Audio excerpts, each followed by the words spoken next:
So the final game of the preseason has concluded, and there's an interesting note, as you can see on the screen, that Jerry Jones said about Ezekiel Elliott after it.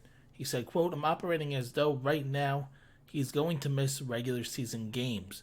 My entire expectation for what we're putting together as a team right now would anticipate with him holding out that he's going to miss games. I just accept that." Now, that's horrible for the Cowboys.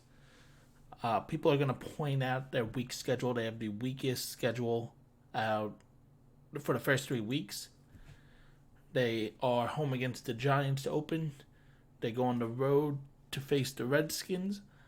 And they're home for the Dolphins first 3 weeks before they play the Saints and the Packers. But this team is completely different without Zeke. And the thing that shocks me most of all from all this is that Jerry Jones has not had any direct contact with Ezekiel Elliott. If you're trying to work out a deal with a superstar talent like Ezekiel Elliott, you contact him. I mean, it's common sense to me that if I'm trying to negotiate with somebody, I want to be talking to them. And yes, he's probably talking with an agent, but I want to talk to the person directly. I wouldn't want to talk through other channels in order to get to that. And the fact that he's holding out, I don't have a problem with that at all. He doesn't have a lot of leverage with 2 years left on his deal, but I think that he's doing the right move. The fact that there wasn't a deal done for him, especially with where he is and saying he's not going to play until he gets a new contract, but him with Dak and with Amari Cooper just not getting any of these extensions done, or the three major players on your offense, is a little weird to me. And this Cowboys team is a completely different monster with Ezekiel Elliott compared to without. And I know people are pointing at those first 3 games being weak, but those are 2 divisional games. And if you want to compete for the NFC East, you're competing with the Eagles. Those divisional games are going to mean so much to being either the NFC East champion, a potential wildcard team, or missing the playoffs entirely.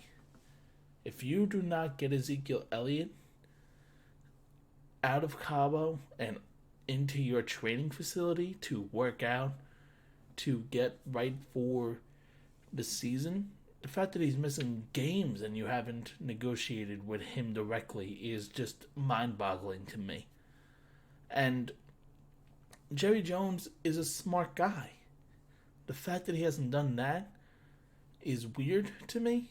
I don't know why he hasn't gone and tried to meet with him. It's just incredibly weird to me that Ezekiel Elliott is that main guy on your offense, and you could tell there's games like Denver, I believe, a couple of years ago, when they were in Denver, you took Ezekiel Elliott out of that game, that offense is completely different.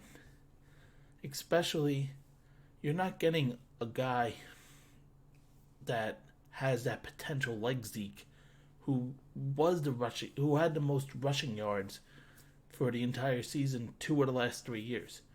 You have to get Ezekiel Elliott into your team and into the country, essentially, to be a Super Bowl contender. And I don't think that they are a playoff team, possibly. They're possibly a wild card at best without Ezekiel Elliott. And while you have him, before the running back market goes up even more, you got to make this deal done.